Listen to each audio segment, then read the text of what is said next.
r/nosleep. Hosted by you/Nikki_20. Rules for those of you camping on Colorado Boulevard before the Rose Parade. There's something magical about the Rose Parade. The horses, the music, the pageantry, those beautiful floats. Each is a unique piece of art, with a one-of-a-kind twist. The floats are not painted, but covered in all natural materials. Millions of beans, seeds, petals, and leaves are represented at the Rose Parade, as are the thousands of volunteer hours required to cut, sort, and glue all of those beans and petals by New Year's Eve. The first Tournament of Roses parade was held in 1890. It was the brainchild of Charles F. Holder, the well-known naturalist and a member of the exclusive Valley Hunt Club. Holder hatched a plan to lure new transplants to Southern California, a parade and sporting event, featuring horse-drawn carriages dolled up in fresh-cut flowers. The East Coast was under 3 feet of snow, but in Pasadena, the roses were blooming. If you have traveled to Pasadena this year to watch the parade live, welcome. It's a lovely experience, and I sincerely hope you enjoy your time in my hometown. And some of you, I'm sure, have signed up for the full Rose Parade experience, and by that, I mean camping out on Colorado Boulevard tonight to make sure you have a front row seat tomorrow. This post is for all you campers. 18 rules to ensure your New Year's Eve on Colorado Boulevard is as safe and enjoyable as possible. The rest of you all, get on with your Reddit scrolling. There will be more burned photo tomorrow. I promise. 1. Clean up after yourself. Colorado Boulevard on New Year's Eve is basically Disneyland. There's a waste bin every 20 steps. Please don't leave your trash in the streets. It's gross. And also, it attracts the mud fishers, and we've been trying really hard to keep them away from out-of-town visitors. Mud fishers live underground, and normally, they stay there. But assemble a big enough group of people, and throw around enough trash, and they'll get a little braver, like seagulls to a picnic on the beach. 2. On the subject of the mud fishers. As you're picking out a camping spot, try and avoid storm drains. We're horror fans here. We've all seen it, right? If you absolutely must, and there's nowhere free but near the storm drain, keep the kiddies on the sidewalk. Because if you watch long enough, you may see a sinewy, gelatinous arm dripping chunks of brown sludge extend from beneath the street. And that reaching, gelatinous, dripping arm will culminate in an elongated human hand with too many fingers. And that hand will grasp for things. Half-eaten burgers. Discarded tubs of coleslaw. Crushed burritos. And a pudgy child's leg feels a whole lot like a nice, warm burrito. 3. No claim jumping. Colorado Boulevard is the Wild West on December the 31st. If you can find a spot and hold it, it's yours. But, much like in Deadwood, things are easier when we all agree to a generalized moral compass. If a spot is squared off by a chalk outline with a name written inside, move along. Think about it like this, you don't know anything about the people who took chalk to the sidewalk, do you? Chalk can be a very powerful thing. And certain magic practitioners get rather, let's say, tricky in Pasadena. That chalk square with Garcia printed along the edges may, in fact, be a sigil with a very powerful spell attached too. You wouldn't want to plop down your folding chair and get yourself transported to another dimension, now would you? Possibly, another dimension with bear spiders and 10-foot-tall fire monsters that would like nothing better than you for dinner. All I'm saying is, more than one unsavory sorcerer has utilized Rose Parade squatters as demon chow. 4. Fires are allowed in manufactured barbecues at least 1 foot off the ground, 25 feet away from buildings, with an extinguisher on hand. Do not start bonfires. This isn't Venice Beach. We're in California, the weather is rather dry, and no one wants to be that asshole on the news who set the Starbucks on fire. Also, remember those sigils I mentioned earlier? They don't always wash out, even when the chalk has been hosed off. Sometimes their power lingers for a bit. And if you start a bonfire on top of one of those old sigils, there's a chance that fire may serve as a portal for some creature from another dimension to be transported into ours. I'll say it again, bear spiders. 5. You'll see men and women in white polos with red Rose Parade ribbons walking about. Make friends with them, they're volunteers from the Pasadena Tournament of Roses Association, Security, and Oversight Committee. Think of them as the Rose Parade's own mini special forces. They'll help you out if you find yourself in a particular kind of trouble. They are armed. Don't worry, the bullets in their guns aren't harmful to humans. 6. Keep an eye on your kids. Pasadena's a pretty safe town, but you can never be too careful, especially when you're surrounded by so many strangers. Also, if you happen to see a young child wandering about looking lost, be a good citizen and find a police officer, they'll be patrolling as well, who can help them find their parents. However, if you come across a child who is all alone, and this child says to you, "I'm looking for my sister Cassidy," or "Can you find my sister Cassidy," or any variation attached to the name Cassidy, turn around and walk away. Do not answer them. Do not follow them. Immediately seek out a member of the Security and Oversight Committee, see Rule 5. The child may be anywhere between the ages of 5 and 12, a boy or a girl, of any race. Let me make this abundantly clear, it is not a real child. 7. If you see a gold playing card on the ground, do not pick it up. Tell your friends, family, and children not to pick them up.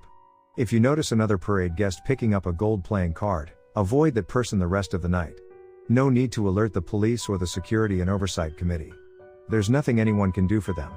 We've tried to kill this game for years. But for some reason, every year, a few idiots insist on keeping it alive. 8. There are tons of awesome businesses along Colorado Boulevard. Some of them stay open late on New Year's Eve. Please enjoy them. A few of my favorites are Wanderlust Ice Cream, Try the Rose Stracciatella, Europane Bakery, Intelligentsia Coffee. I wrote a few chapters of the burned photo there, 21 Choices Frozen Yogurt, and the 35er Bar, or any other dive bar. If you walk by any business bearing the name Angel Fingers, do not enter. There is no establishment in Pasadena called Angel Fingers. Be very mindful of this. Because Angel Fingers is a slippery fish.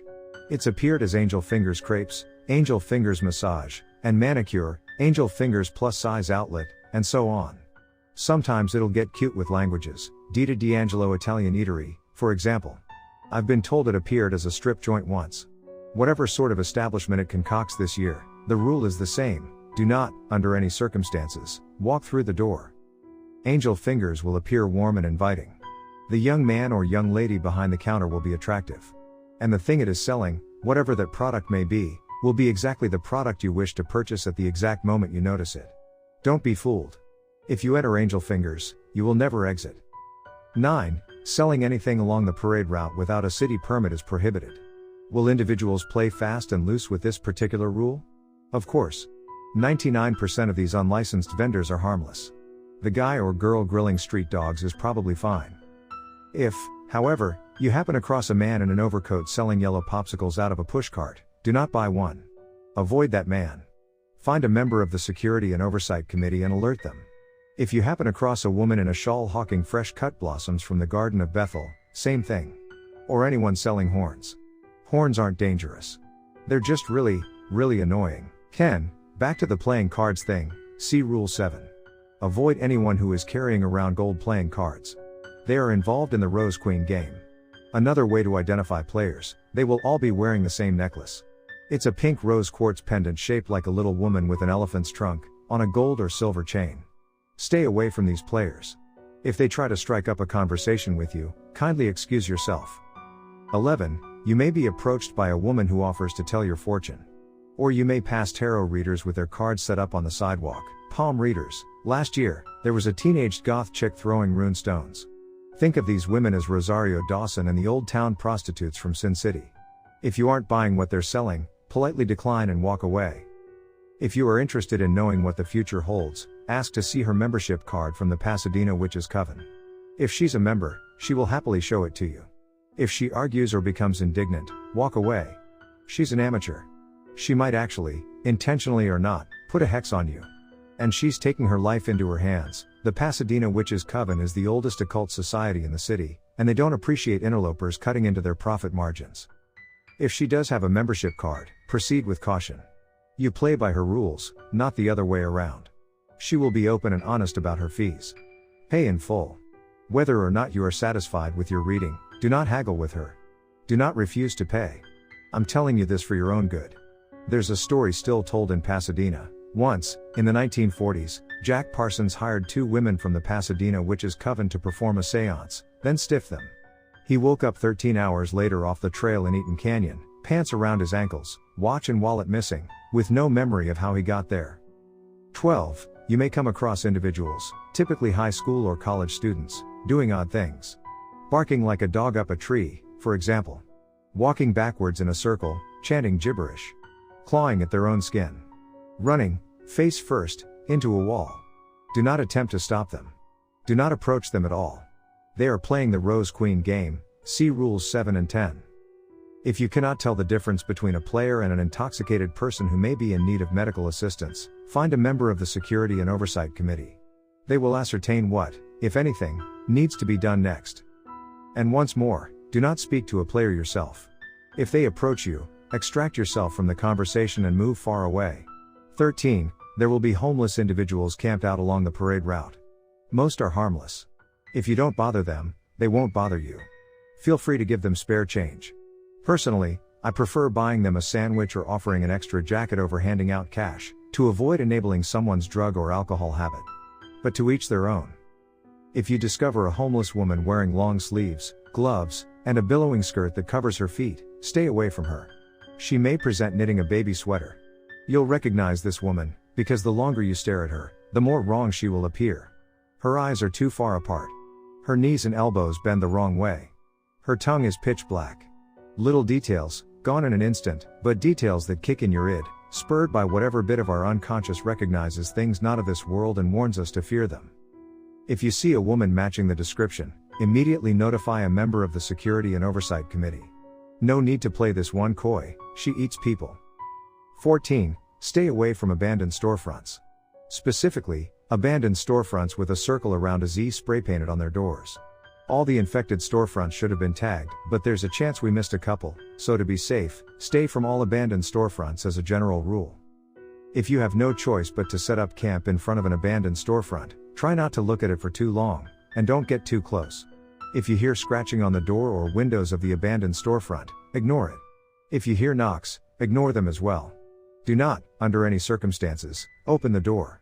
Even if the door is unlocked. Especially if the door is unlocked. If there is a line of salt or ash across the door frame, do not disturb it. See, what's trapped inside these abandoned storefronts is not a kitty or a lost dog. What it is a skilled manipulator. It will attempt to cajole you into releasing it. It will imitate your favorite animal. It will imitate a baby's cry. It will scream like a lady in danger, or sob, or take on a child's voice and beg for help. It can sense what tugs at your heartstrings, and it will exploit that. Again, if you are not sure whether a child or animal is in real danger, find a member of the Security and Oversight Committee and defer to them. But do not open the door. Never let it out. 15. So, a little bit more about the players of the Rose Queen game. I mentioned they wear pink quartz pendants in the shape of a woman with an elephant's trunk, and that they will try and engage you in conversation. See Rules 10 and 12. Some elaboration. As the night wears on, and midnight and then dawn approaches, the players who have not yet won the Rose Queen game will become desperate. They will try and convince you to take the necklace with the rose quartz pendant from them. Do not do that. If you accept the necklace and put it around your neck, they will be released from the Rose Queen game, and you will be forced to take their place. They're not allowed to use force. But some players are clever. They'll say it's an antique and worth a lot of money, or they'll leave it on the ground for you to find, like hidden treasure. Others will beg you to take it from them. They'll cry. They'll implore you to save them, for their parents' sake, for their children's. They'll quiver and wail and fall to the ground in a devastated heap. You must kindly decline and walk away. You can't save them. 16. No drones. I shouldn't have to say this. No flying drones are allowed anywhere near the parade. This isn't my rule. It's the FBI's. If you don't want the FBI 6 feet up your colon, leave the drones at home. 17. Approach the night with a heightened level of discretion. On Colorado Boulevard, on New Year's Eve, the barrier between our world and the universe is simply a little thinner. Think of it as one long liminal space. Reality is slightly altered. Like, it's going to be cold out tonight, high 40s. So if you see a person dressed inappropriately, for example, in a tank top and shorts, keep your distance. No need to holler or make a big fuss about it. Just consider that person may not actually be a person. If a stray cat or dog pays you too much attention, keep your distance. If a stray cat or dog makes sounds not normally made by cats or dogs, say, it croaks or chirps, keep your distance. If you find a door in a wall you could swear wasn't there 5 minutes ago, don't open that door. If you're extra paranoid, bring along a baggie of salt or a bottle of holy water. These may assist you in differentiating what is and isn't a supernatural beastie. But they may also garner you a reputation as that asshole who's been throwing salt at people all night. 18. Be careful while walking down poorly lit side streets or into dark parking lots. If you must do so, be wary, especially in the early hours of the morning, when the sky turns from black to blue. As dawn breaks, you may be made privy to a disturbing sight. You may see a sickly green creature, shaped like a 5-foot-long cockroach, with the arms and legs and hands and feet of a man. Too many arms and legs. Hopefully you won't get too good a look at it, it will likely be hunched over. Its spindly human fingers and its many mouths will be coated with blood. Its hundreds of eyes will dart to and fro, a creature protecting its meal. An extracted bowel may dangle from brown pointed teeth. If you are made privy to this sight, turn around and hurry off in the opposite direction. No need to run, you are not on the dessert menu. Don't bother alerting the authorities, there's nothing they can do. Do yourself a favor, don't let your glance linger for too long. Because if you do, you might catch a glimpse of the great anthropomorphic roach's meal. Of fingers and toes, gnawed like chicken bones. Of a torso, torn open and torn apart. Of a face that was once human, bloated and black and purple, eyes staring skywards in infinite horror, mouth twisted into one final scream.